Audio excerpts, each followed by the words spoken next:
যদি আল্লাহ ও ঘুরাই না হাজি ভাই বাইরে আজকে আপনাদের দেখাবো হাওর অঞ্চলে কিভাবে মানুষ জীবিকা নির্বাহ করে মাছ ধরে। চলো দেখতে থাকুন কিভাবে তারা হাওরে মাছ ধরে। মাছ ধরার তালে তালে তারা গান করছে মনের আনন্দে।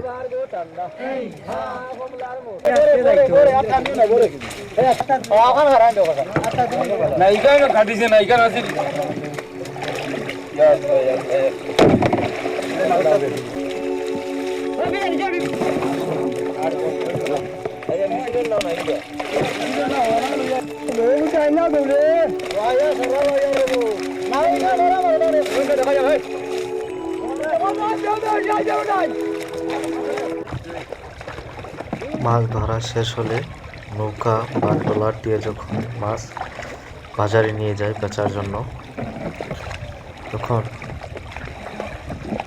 নৌকা দিয়ে পার হয় এবং মনের আনন্দে গান গেয়ে গিয়ে তারা বাজারে চলে যায় মাছ বিক্রি করার জন্য।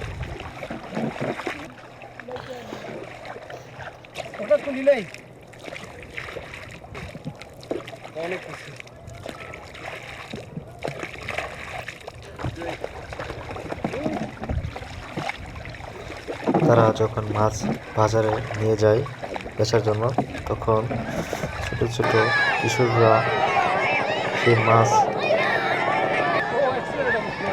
শুকানোর জন্য বিক্রি করার পরে যে অবশিষ্ট মাছগুলো থাকে সেই মাছগুলো ঢোকায়।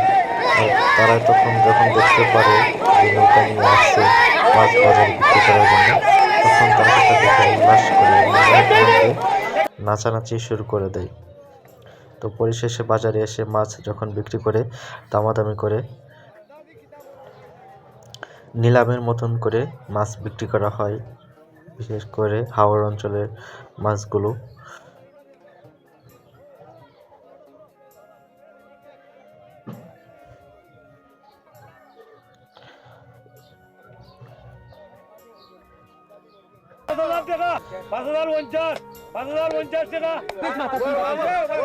যখন নিলামে বিক্রি করা হয় মাছ, তখন একজন নিজেরা থাকে, তিনি সেই মাছগুলোকে নিলামের মাধ্যমে ডাক দেওয়া হয়। দেখুন যে সবচেয়ে বেশি নিলামে টাকা ডাক দিতে পারবে, তো তার সেই ইজারাদারের কাছে সেই মাছগুলো বিক্রি করে দেওয়া হয়।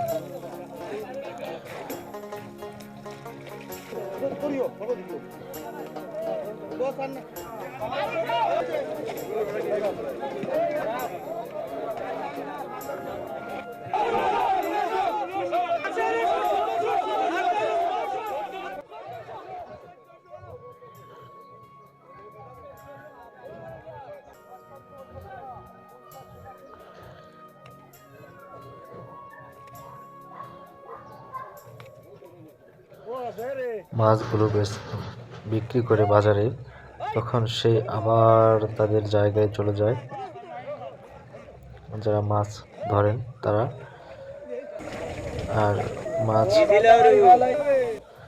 হাওর থেকে মাছ ধরা শেষ হলে সারাদিন মাছ ধরার পরে যখন তারা জাল আবার ধুয়ে রোদে শুকাতে দেয়, তো সেখান থেকেও ছোট ছোট ছেলেমেয়েরা মাছ টুকিয়ে নেয়, টুকায় এবং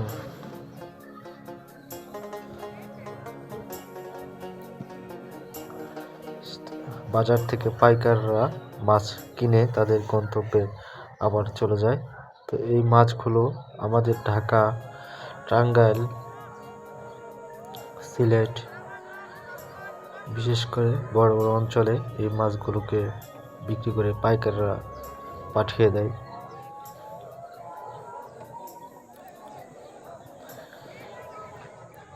এবং যে ঘরটি দেখতে পাচ্ছেন, এই ঘরে যারা মাছ ধরে হাওরের অঞ্চলে, তো তারা এই ঘরের ভিতরে থাকেন এবং তাদের 3 মাস বা 4 মাসের মতন তাদের এই ঘরে থাকতে হয় এবং সে হাওর বা বিল সেটাকে দেখে রাখার জন্য, এবং তারা সেখানেই দিন যাপন করেন। একসাথে মিলেমিশে থাকে। কেউ রান্না করে, কেউ পেঁয়াজকারি, কেউ তরকারি। তো এভাবেই তাদের সংসার জীবনযাত্রা চলে। এবং কেউ আছে খেলাধুলা নিয়ে ব্যস্ত, আবার কেউ আছেন টাকা গোনা নিয়ে ব্যস্ত। তো এভাবেই চলছে তাদের জীবনযাত্রা। প্রায় 6 মাসের মতো পানির মৌসুমে তারা এরকম করে জীবিকা নির্বাহ করে থাকেন।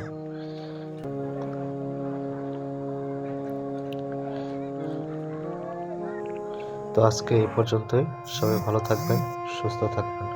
ধন্যবাদ সবাইকে।